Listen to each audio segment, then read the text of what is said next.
안녕하세요. 저는 30살 이혼녀입니다. 여러분들은 혹시 가방끈 길이에 대해 어떻게 생각하시나요? 다들 인생에 있어서 가방끈 길이가 많은 영향을 미치지 않았나요? 저는 대학생 때 임신해서 어린 나이에 결혼하고 결혼 생활 내내 학식 교양을 넘치도록 좋아하는 시어머니에게 미치도록 시달렸어요. 하지만 인생사 세옹지마라 할까요? 사랑하는 아이가 있었기에 저는 다시 일어설 수 있었답니다. 결혼에는 한 번 실패했지만 인생에는 실패하지 않은 제 이야기를 꼭 들려드리고 싶습니다. 제가 대학교 1학년 때 2년 선배였던 남편을 만났어요. 남편은 듬직하고 자상하고 유머 감각도 있어서 후배들에게 인기가 많았고 저는 짝사랑하는 처지였어요. 남편이 제 첫사랑이었죠. 그냥 아는 사이로만 지내면서 고백도 못하고 눈치만 살피고 있었어요. 당시 저희 집은 2층 집에 살면서 1층에는 작은 식당을 하고 있었어요. 부자는 아니었지만 동네에서 그래도 입소문이 나 있었어요. 사람들이 저희 부모님을 법 없이도 살 사람들이라 부르곤 했죠. 부모님이 서로 존댓말을 쓰실 정도로 사이가 좋고 외동딸인 저를 끔찍이 아껴주며 키우셨어요. 저희 부모님이 뭐든 다 들어주는 부모는 아니었지만 저한테 필요하거나 제가 꼭 하고 싶다는 건 어떻게든 해주시는 분들이셨습니다. 어릴 적부터 크게 과외를 받거나 하지 않아도 성적이 좋았고 운동이든 뭐든 다 잘했어요. 승부욕이 있는 편이었는데 이상하게 물러터진 데가 있어서 친구들한테 뒤통수를 맞을 때가 있었어요. 저희 아빠를 닮은 거였어요. 저희 아빠는 예전부터 사람이 무르다는 소리를 종종 들었는데 저도 아빠의 그런 성격을 물려받아서 싫은 소리를 잘 못했어요. 그러다 결국 아빠가 친구한테 빚보증을 잘못 써서 우리 집과 식당 건물이 통째로 넘어가 버리고 말았습니다. 평생에 걸쳐서 마련한 재산을 홀랑 날려버린 거였어요. 저희 가족은 하루아침에 길바닥에 낳는 신세가 됐습니다. 빚 도촉장들로 가득 찬 지하방에서 나와 학교로 가는 심정은 처참했어요.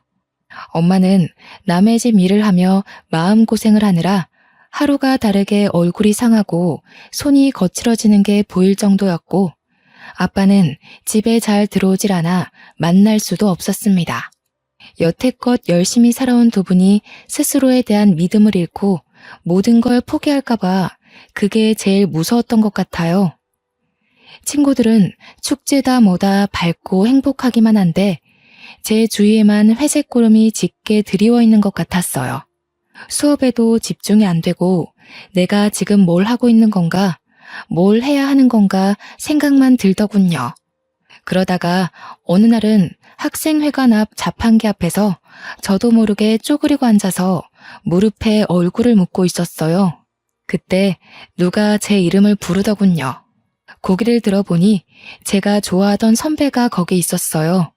여기서 뭐 하냐면서 저를 벤치로 데리고 가서 따뜻한 코코아를 뽑아줬어요. 그리고 제 얘기를 들어줬습니다. 그때까지 누구한테도 힘든 내색을 하지 못했던 저는 쏟아내는 슬픔과 걱정, 억울함, 불안한 미래에 대한 막막함 같은 것들을 털어놨어요. 선배는 제 얘기를 가만히 들어주고 제 등을 토닥여주더라고요. 그날 마셨던 코코아 맛이 오래도록 생각날 정도로 그날은 제 인생에서 가장 따뜻한 날 중 하나였어요. 그날부터 선배는 제가 밥을 먹었는지 또 혼자 축 처져 있진 않은지 저를 살피고 살뜰하게 챙겨주기 시작했습니다. 또 사주고 과제도 챙길 수 있게 물어봐주고 과 모임에서 소외되지 않게 꼭 저를 챙겼어요.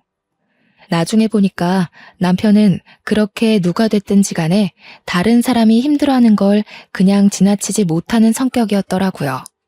이럴 때일수록 더 열심히 먹고 열심히 놀고 열심히 공부해야 하는 거야. 알겠지? 저는 남편이 그럴 때마다 고맙다는 말도 제대로 못하고 괜한 입술만 달싹이곤 했어요. 과 모임에서 술을 많이 마신 날 저를 집 앞까지 데려다준 선배의 팔을 붙잡으며 가지 말라고 했어요. 선배랑 떨어지기 싫다고요. 결국 우린 연인이 됐습니다. 저는 선배 없이는 하루도 살 수 없는 사람이 되고 말았어요. 뭐든 선배가 챙겨주다 보니 선배가 없으면 사는 게 사는 것 같지 않을 정도였어요. 너무 많이 기대서였을까요? 사귄 지 1년 만인 2학년 가을에 임신을 했다는 걸 알게 됐습니다. 생리가 늦어지는 줄도 모르고 있다가 알게 됐을 땐 이미 3달이 넘어 있었어요. 망연자실했죠. 도무지 어떻게 해야 할지 알 수가 없었어요. 남편도 아직 졸업하려면 한참 남았고 저희 집에서는 아무런 지원도 받을 수 없는 상황이었죠. 저는 어쩔 수 없이 학교를 쉬어야 했지만 남편이라도 하루라도 빨리 취직할 수 있게 준비하는 게 낫다고 판단했어요. 저희는 부랴부랴 혼인신고만 하고 결혼식은 조촐한 식사로 대신한 다음 시댁으로 들어갔어요. 당시 시댁은 24시간 국밥집을 하고 있었어요. 시댁은 처음부터 저를 안 좋아했어요. 특히 시어머니는 면전에 대고 막말을 하는데 보통 독한 사람이 아니더군요. 첫날부터 단단히 잘못 걸렸다는 촉이 오고 머릿속에 비상벨이 왱왱 울리는 느낌이었습니다. 하지만 어쩌겠습니까? 이미 아이가 생겨버렸는데요. 결혼을 해버렸는데요. 시어머니는 대놓고 저에게 우리 아들은 대기업에 들어가 앞길이 탄탄대로일 텐데 너 때문에 내 금쪽 같은 아들 발목이 잡혔다라고 했어요. 제가 공부를 못 마친 걸 가방끈이 짧다고 표현하며 툭하면 구박하기가 일쑤였죠. 학식 있고 교양 있는 것에 대한 로망이 있는지 툭하면 자기네 집안은 훨씬 더 좋은 집안의 교양 있는 며느리를 얻을 수 있었다고 했어요. 제가 없는 데서도 툭하면 제 흉을 봤어요. 시아버지나 친척들에게 베어먹지도 못한 애가 우리 집안에 맨몸으로 오다니 이게 무슨 날벼락이냐고 하소연하는 걸 여러 번 들었죠. 저는 아들을 낳자마자 산후조리도 제대로 못하고 시부모네 식당을 도와줘야 했어요. 식충 취급하는 소리가 벽을 뚫고 들어오는 것 같아서 도저히 가만히 있을 수가 없었죠. 피덩이 같은 아기를 업고 식당에서 밤늦게까지 일을 했어요. 집에 들어가면 또 집안일을 해야 했는데 너무 바쁘고 눈치가 보이니까 그게 너무하다는 생각도 못하고 살았어요. 시어머니는 제가 힘들어서 조금이라도 쉬려고 하면 네가 무슨 큰일을 한다고 힘들다고 야단이냐면서 야단법석을 떨며 면박을 줬어요. 집에 들어왔으면 시아버지 잠자리도 봐드리고 집안일을 챙겨야지. 어디 새파랗게 젊은 것이 집에 들어오자마자 방 안에 틀어박혀? 못 배워먹은 티 내는 거냐? 가방끈이 짧으면 노력이라도 하라고 했지?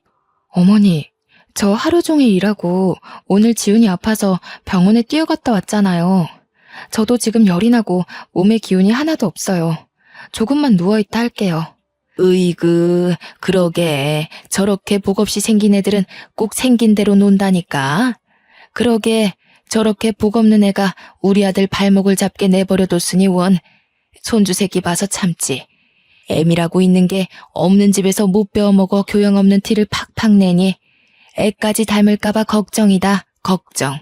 처음에는 시어머니에게 대들지는 못하고 남편에게 하소연했어요. 그런데 결혼 전에는 그렇게 저를 끔찍이 아껴주던 남편은 네가 시어머니에게 맞춰야 한다면서 하나도 힘이 되어주지 않았어요. 어머니는 왜 자꾸 나한테 가방끈이 짧다고 하시는 거야? 내가 무슨 가방끈이 짧아. 나 우리 학교도 수석으로 입학했고 내내 꽈탑 놓치지 않을 정도로 공부 잘했는데 나이 드신 분들이 다 그렇지 뭐. 그냥 하는 말씀이니까 너무 귀담아 듣지 마. 어머니가 예전부터 나를 좋은 집안에 장가 보내고 싶어 해서 그래. 어릴 때부터 노래를 불렀다고. 우리 결혼할 때 너네 집에서 아무 지원도 못 받은 건 사실이잖아. 조금만 참으면 어머니도 다 이해하실 거야. 처음부터 끝까지 참고만 있잖아. 언제까지 저렇게 막말하시는 걸 참아야 해? 우리 어머니 그렇게 나쁜 분 아니야. 두 아들 키우느라고 얼마나 애를 쓰셨는데. 네가 우리 집에 들어와서 그거 하나 이해 못해줘? 가진 거 없이 결혼한 우리 탓이라고 생각해야지 뭐. 애를 나 혼자 만든 건 아니고 내가 학교도 못 마치고 결혼한 게 내 탓만은 아니잖아. 아기 가지고 결혼한 게 무슨 죽을 죄 지은 것도 아닌데 어머니는 무슨 나를 죄인 취급하시려는 것 같아. 아, 그러니까 조금만 참아보라니까. 예전에는 그렇게 따지는 성격 아니었잖아. 어른들 하시는 말에 왜 그렇게 말이 많아? 나 취직 준비하느라 스트레스 많이 받는 거 몰라? 취직 준비한다고 늦게 들어와서 식당 일도 안 도와주고 애도 하나도 안 보잖아. 아까 말했듯이 애를 나 혼자 만든 것도 아닌데 내가 왜 전부 다 뒤집어 써야 하는데? 뒤집어 씌운다니 무슨 말을 그렇게 해? 얘가 진짜 갈수록 말 조심해.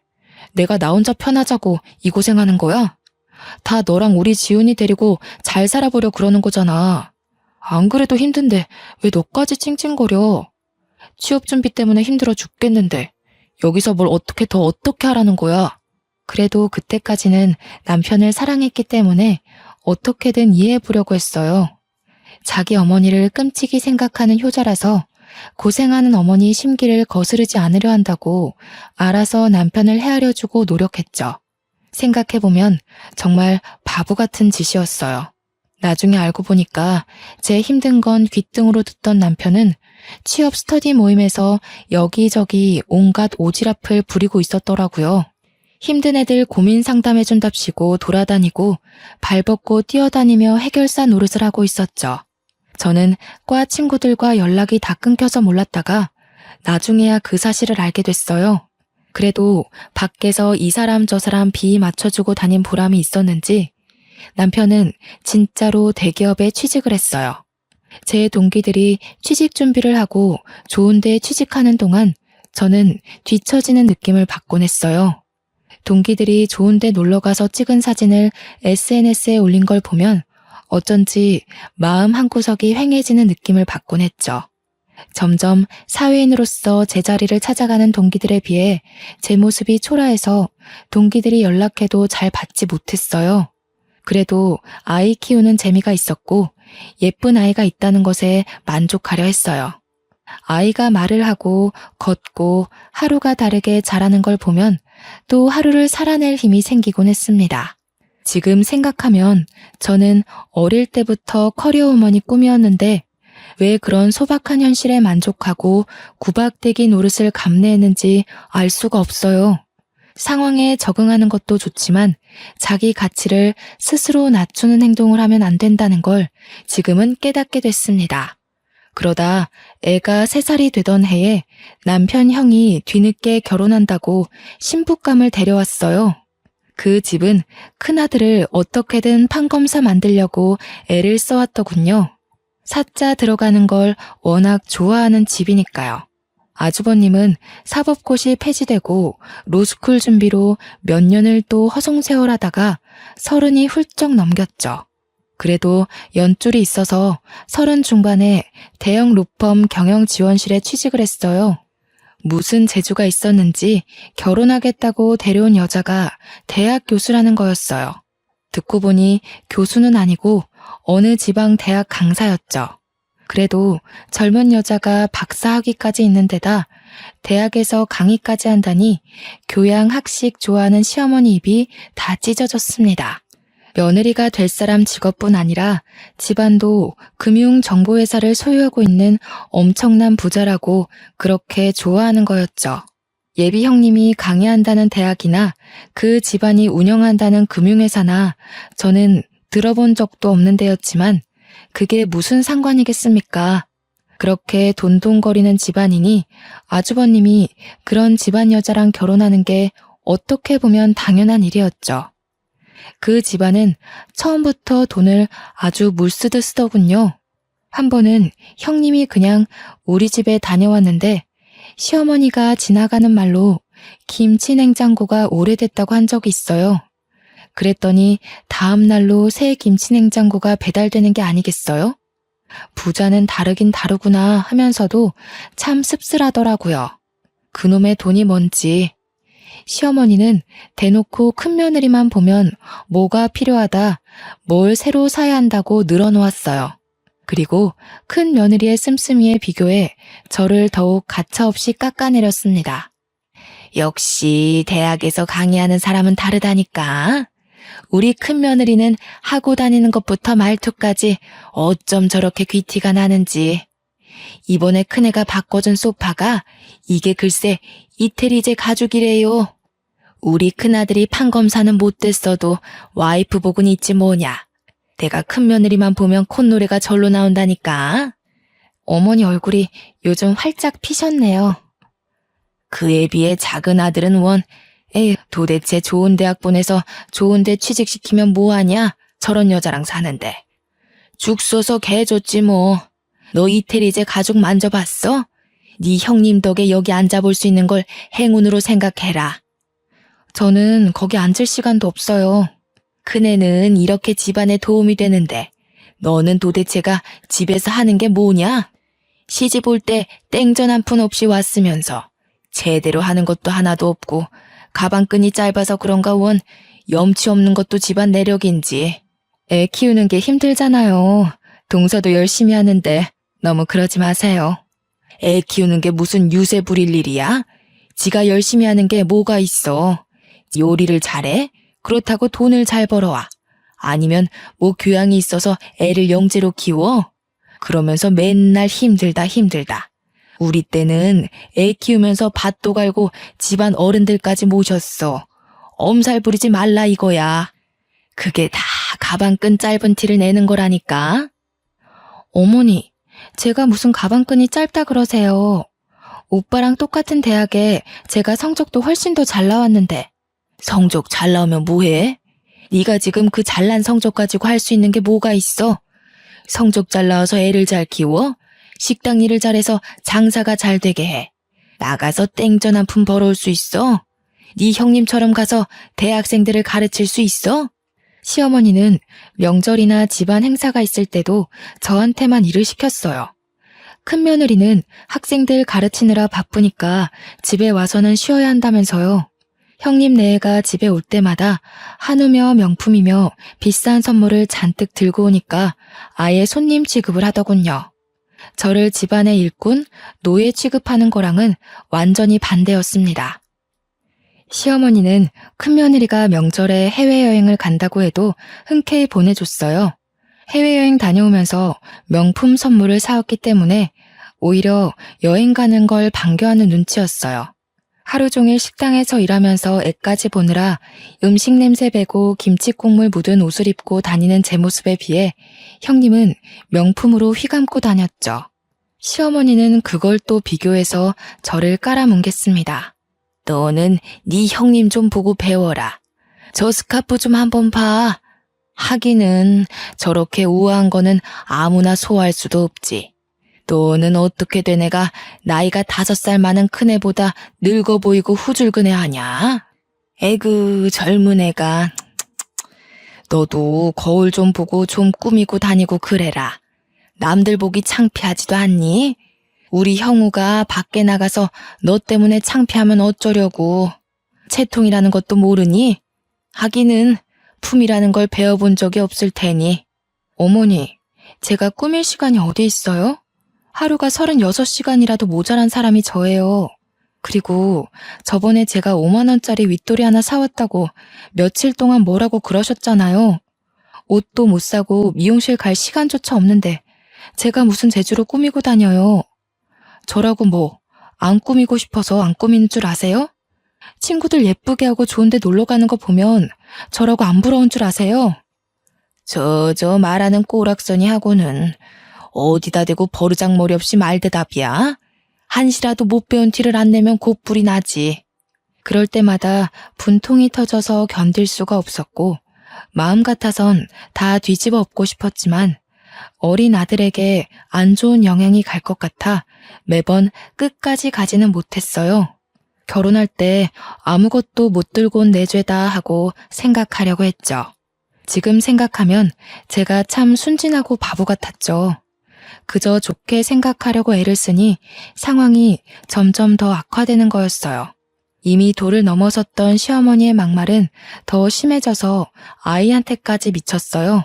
전부터도 툭 하면 애가 지엄마 닮아서 못났다는 말을 하더니 애가 4살이 되면서부터는 대놓고 애한테 핀잔을 주더군요. 그리고 저한테는 저희 부모까지 들먹이기 시작했죠. 집안 꼴이 이게 뭐냐? 내가 식당 일 끝나면 집안일도 살펴야 한다고 했지. 애 장난감에 빨랫감에 설거지는 하나도 안 돼 있고. 도대체 너는 제대로 하는 게 뭐야? 너희 엄마가 집안 살림 하는 법도 안 가르치던?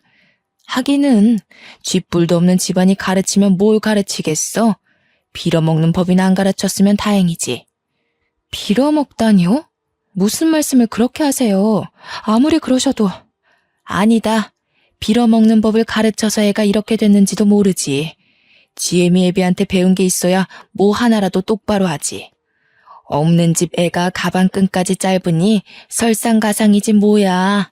지 아들한테도 똑같이 가르칠까봐 겁난다. 겁나. 아니 어머니, 저희 엄마 아빠는 왜 건드리세요? 그렇게 말씀 함부로 하시면 저도 못 참아요. 저희 엄마 아빠가 얼마나 열심히 사시고 바른 분들이신데요. 저를 얼마나 귀하게 키우셨는데요. 귀하게 키워서 네가 그 모양 그 꼴이냐? 어떻게 키웠을지 뻔하지. 내가 너를 보면 너희 부모를 모르겠어? 내 눈은 못 속인다, 이 염치 없는 거사.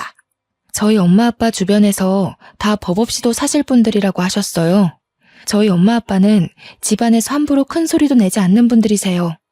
어머니처럼 함부로 남의 험담하는 분들이 아니시라고요. 뭐야? 이 가방끈 짧은 년이 지금 나한테 뭐라고? 그러니까 내가 너를 보면 네 부모를 안다고 하는 거야. 어디 버르장머리 없이 시어머니한테 꼬박꼬박 말대답을 해? 네가 그렇게 못 배워먹은 티를 내니까 니네 아들이 배우잖아. 시어머니는 제 아들을 다른 사람들에게 자랑할 때는 우리 손주 하시면서 저한테 흉볼 때는 니네 아들이라고 부르면서 깎아내렸습니다. 어떨 때 보면 손주라고 생각하는 건지 원수의 자식이라고 생각하는 건지 헷갈릴 정도로 어린애한테 꼬투리를 잡고 흉을 보더군요. 한날은 애가 밥을 먹다가 옷에 음식이 떨어져서 얼룩이 좀 생겼어요. 그걸 본 시어머니가 쯧쯧거리면서 애한테 이러는 거였습니다.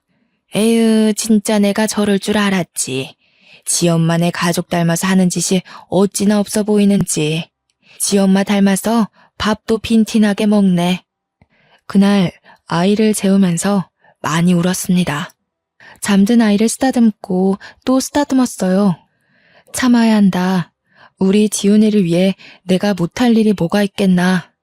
하지만 지금도 애가 자라면서 점점 눈치를 보는 게 눈에 보이는데 저런 할머니 곁에 있다가는 애를 망칠지도 모르겠다는 생각이 들더군요. 저는 그날부터 시어머니가 막말을 할 때마다 휴대폰 녹음기를 켜는 습관이 생겼습니다. 아이를 보호하기 위해 뭐라도 해야겠다는 생각에 지푸라기라도 잡는 심정으로 한 일이었죠. 그러다 저희 엄마가 식당 근처에 볼 일이 있어서 왔다면서 들르신 적이 있었어요. 엄마는 잠깐 얼굴만 보고 간다면서 극구 사양하시는데 저는 오랜만에 만난 엄마에게 꼭 밥 한 끼를 대접해드리고 싶었어요. 그동안 고생하시는 거 알면서 바쁘다는 이유로 제대로 찾아뵙지도 못하고 어려운 형편에 도움이 되어드리지 못했으니 항상 마음 한구석이 아렸거든요. 추운 겨울날이었습니다. 엄마는 호박 시루떡을 보자기에 잘 싸서 가지고 왔어요. 제가 어릴 때부터 좋아하던 음식이었죠. 그런데 떡을 받아든 시어머니의 눈치가 영 떨떠름했습니다. 무슨 잡상인이나 불청객이라도 온 것처럼 저희 엄마를 위아래로 훑어보는 게 아니겠어요? 시어머니의 태도에 기분이 상했지만 엄마 앞에서 분위기를 망치고 싶지 않았던 저는 애써 즐거운 척하며 엄마를 식당 구석으로 데려갔습니다. 추운데 왜 자꾸 그냥 간다고 그러세요? 여기 앉아서 몸 좀 녹이고 조금만 계세요. 여기 설렁탕 맛있어요. 제가 금방 가져다 드릴게요. 혜인이 너는 밥 먹었니? 그렇게... 아니다. 바쁜데 왜 엄마까지 챙기느라 고생할까봐 그러지. 나는 그냥 너랑 지훈이 얼굴만 보고 가면 되는데. 엄마 드릴 국밥을 준비하는데 시어머니가 한마디 하더군요. 에휴, 사돈댁에 오면서 이런 걸 선물이라고 가져오는 수준하고는 참나 어이가 없다 어이가 없어. 큰애처럼 명품까지는 바라지도 않아. 교양이라고는 눈을 씻고 찾아봐도 찾아볼 수가 없구먼. 가방끈 짧은 애를 남의 집 귀한 아들한테 맨몸으로 보내놓고 미안하지도 않나? 그런데 조금 있다가 단체 손님이 들어왔어요. 식당이 와글와글 꽉 찼는데 엄마 혼자 밥을 먹고 있는 게 영 신경이 쓰여서 저는 바쁜 와중에 흘끔흘끔 엄마를 보고 있었어요. 그때 시어머니가 엄마가 앉아있는 자리 바로 옆 테이블 위에 행주를 철푸덕 소리가 나게 던지더군요. 탁탁 소리가 나게 수저통도 닦고 의자도 정리하며 밥 먹는 엄마가 눈치를 보게 했습니다. 손님들이 더 올 텐데 자리가 없어서 어떡하냐면서 말이죠. 그러더니 카운터 쪽으로 오면서 이러는 거였습니다. 아휴, 못 배운 집안이라 그런가 밥 먹는 것도 눈치코치 없이 먹네. 피꺼소시란 말 아시죠? 아무 말도 못하고 시어머니 하는 양을 곁눈 질로 보던 저는 말 그대로 피가 거꾸로 솟는 걸 느꼈습니다. 혹시 엄마가 들었을까봐 조마조마하면서 엄마 쪽을 쳐다봤어요. 다행히 엄마는 못 들었는지 아무렇지 않은 표정으로 밥을 마저 다 드시더라고요. 그날 저녁 빨래를 개고 있는데 시어머니가 안방에서 시아버지게 하는 말이 들렸습니다. 우리 엄마 흉을 보더군요. 큰며느리네는 좋은 식당을 예약해서 대접하는데 안 그래도 딸을 빈손으로 보낸 주제에 코딱지만한 식당에 와서 꾸역꾸역 밥을 먹고 있다면서요. 저는 개고 있던 수건을 그대로 팽개치고 방으로 들어왔습니다. 하루 종일 뼈 빠지게 일해서 돈 벌어주는데 엄마에게 밥 한 끼를 대접해드리는 것도 눈치를 봐야 한다는 사실에 저는 이성의 끈을 놓치고 말았습니다. 그리고 밤늦게 돼서야 집에 들어온 남편에게 오늘 있었던 일을 말하면서 따졌습니다. 나를 무시하는 것까지 그렇다 치려 했지만 지훈이랑 우리 엄마 아빠한테까지 함부로 굴고 막말하는 건 못 참아. 이제 더는 못 참는다고. 내가 이 집 노예야? 솔직히 나 없으면 식당 운영할 수나 있어? 하루 종일 일하고 애까지 보는데 내가 우리 엄마한테 밥 한 끼 못 대접해줘? 내가 너네 엄마 밥 주지 말라 그랬어. 하루 종일 일하고 온 사람한테 생 난리를 치네. 왜 별것도 아닌 것 가지고 난리를 치고 그래. 엄마 들으면 어쩌려고. 뭐라고? 지금 그걸 말이라고 하는 거야? 나는 어떻게든 오빠 맘 편하게 해주려고 지훈이 잘 키워보려고 꾸역꾸역 다 참아왔는데 어떻게 오빠가 나한테 이럴 수가 있어. 맨날 늦게 들어오고 일 때문이라고. 나는 일주일에 외출 한 번 못하는데 혼자 밖에서 놀러 다니니까 좋아? 목소리 낮추라고 했지. 얘가 진짜 점점 왜 이래? 너 예전엔 안 이랬잖아. 왜 이렇게 변했니? 진짜 무섭다 무서워. 아니, 아직 안 변했어. 진짜 무서운 게 뭔지 보여줘? 그때 밖에서 듣고 있던 시어머니가 들어와서 제 뺨을 때리더군요. 무슨 일인지 상황 파악을 못해 멍하고 있는 저에게 시어머니는 어디서 큰 소리를 내냐, 못 베어먹은 티를 낸다면서 소리를 질렀어요. 그리고 머리채까지 잡아당겼습니다. 저는 저도 모르게 시어머니 머리끄덩이를 같이 잡아당겼어요. 제가 무슨 일을 하고 있는지조차 모를 정도로 화가 나 있었어요. 그날 밤을 뜬 눈으로 지새운 저는 아침 일찍 짐을 챙겨 그 집에서 나왔습니다. 아들에게 한마디도 못하고 나오는 것이 걸렸지만 아들 얼굴을 보면 도저히 발이 떨어지지 않을 것 같았어요. 그 길로 저는 신림동 고시촌으로 들어갔습니다. 엄마 아빠가 보고 싶었지만 친정에 가면 두 분이 슬퍼하실까봐 도저히 갈 수가 없었어요. 고시원을 얻어 짐을 풀고 대학 때부터 고민만 하다 제대로 시작하지 못한 행정고시 공부하기 시작했어요. 아이를 낳은 뒤에도 미련을 못 버리고 있었기에 일사천리로 준비해 공부에 돌입할 수 있었습니다. 남들은 학생 때부터 죽어라 해도 어려운 공부를 몇 년 공백 끝에 시작하는 건 결코 쉽지 않은 일이었어요. 하지만 분노로 눈이 돌아버린 상태였기에 오히려 다른 거에 신경 안 쓰고 공부에 집중이 잘 되더라고요.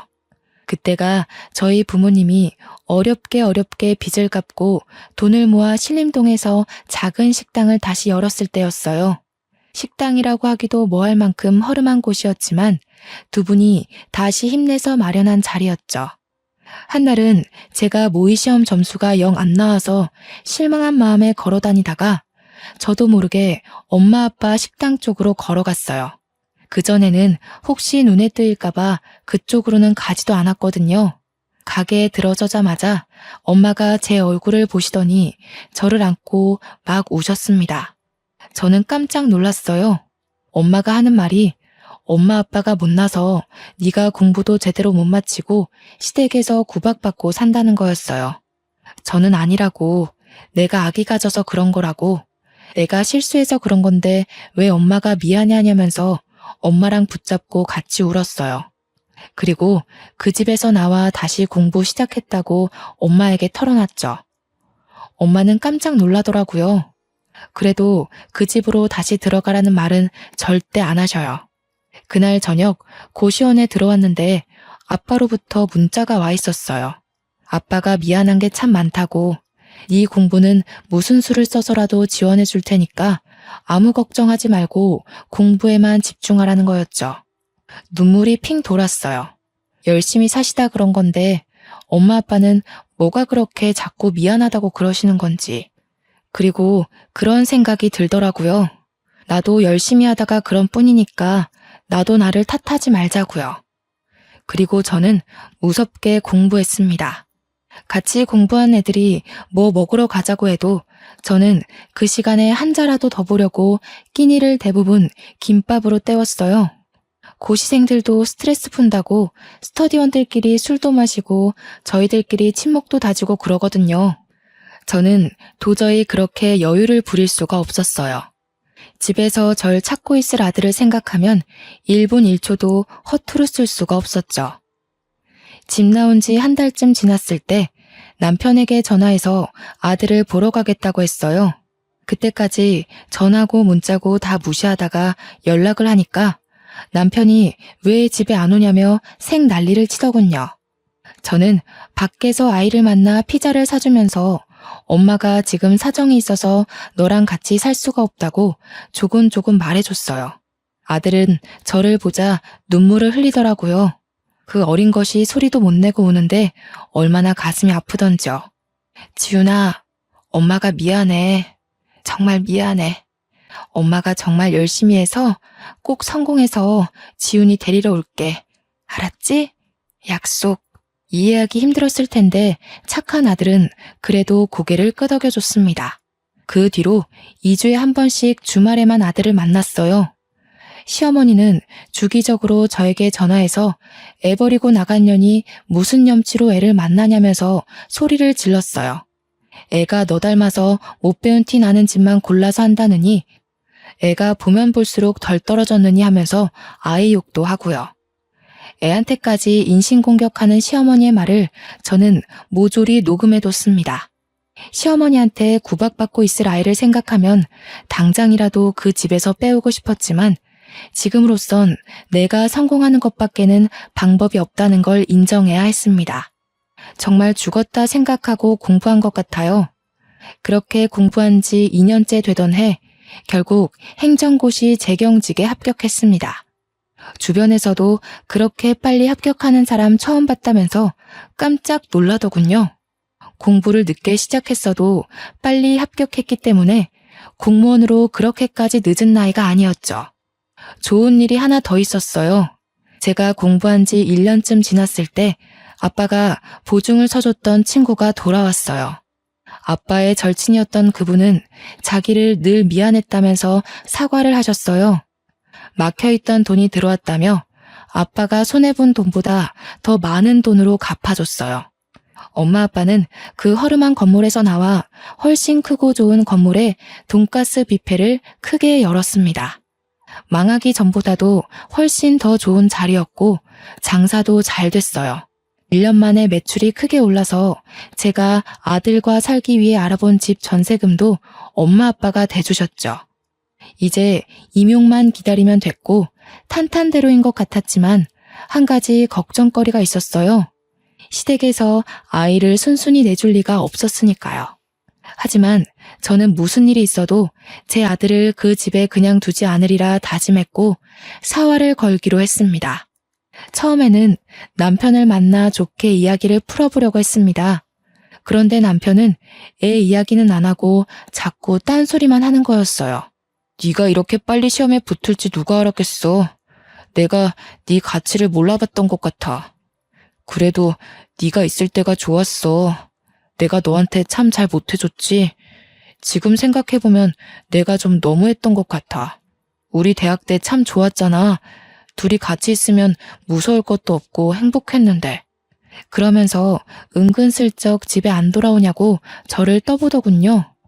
내가 미쳤다고 그 집에 들어가냐는 말을 삼키고 저는 남편을 따라 시댁으로 갔습니다. 아이가 어떻게 지내고 있는지 제 눈으로 확인해야 했어요. 그런데 평소라면 불을 환히 밝혀놨을 국밥집이 웬일인지 불이 꺼져 있는 게 아니겠어요? 시댁에 들어서니 시어머니는 없고 초상난 집처럼 휑한 게 무슨 일이 있는 게 분명해 보였어요. 그리고 저는 보고 말았습니다. 거실 테이블에 있는 주택담보대출 서류를요. 저는 서류를 들고 남편을 추궁했어요. 이게 대체 어떻게 된 일이냐고 물었더니 남편은 순순히 털어놨습니다. 형수네 집안에서 진짜 좋은 투자처를 알고 있다면서 돈을 몇 배로 불려줄 테니 믿고 투자하라고 대출 받으라고 종용했다는 거였어요. 아무리 그래도 그렇지 어떻게 집이랑 가게를 다 담보 잡힐 수가.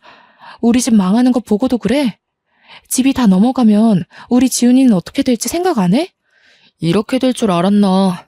형수네 아버님이랑 형님이 지금 무조건 기회를 잡아야 한다고 막 밀어붙이는데 어떻게 해. 우리 엄마가 그 집 사람들 하는 말이라면 껌뻑 죽는 거 알잖아. 그 집처럼 돈 펑펑 쓰고 살게 될 줄 알았지 뭐. 근데 알고 보니까 그 집안, 그 집 사람들 다 말을 말아야지. 무슨 말이야? 왜 말을 하다 말아? 그러게, 내가 전부터 그랬잖아. 돈이라는 건 정직한 거라고. 공짜로 돈 벌어준다는 사람들은 의심부터 해야 한다고 했잖아. 그 집 사람들 처음부터 좀 이상했어. 왜 순진무구하게 그 사람들 말을 다 믿고 그래? 아, 그러게 말이다. 네 말을 들었어야 하는데. 그 집 사람들 지금 주식 조작으로 잡혀갔어. 형수님 아버지랑 다. 뭐라고? 내가 하는 말은 귓등으로 듣더니 꼴 좋다. 이제 어쩔 거야? 모르겠어. 나도 모르겠어, 혜인아. 우리 이혼 다시 생각하면 안 될까? 지금 형이랑 형수도 이혼하는 판에 나까지 이혼하면. 집에 돌아가서 TV를 틀어보니 뉴스에서 형님네 집안에서 운영한다던 금융정보회사 이야기가 나오고 있더군요. 그 집 가족들 다 줄줄이 구속됐다는 거였어요. 그때가 또 한창 모 연예인의 박사학위 논문 표절 사건으로 떠들썩할 때였어요. 그런데 전문대 강사도 박사학위 논문 표절이라는 제목의 뉴스에 나오는 실루엣과 대학 이름이 어디서 많이 보던 거였어요. 저는 형님이 강의한다던 학교 홈페이지에 들어가 봤습니다.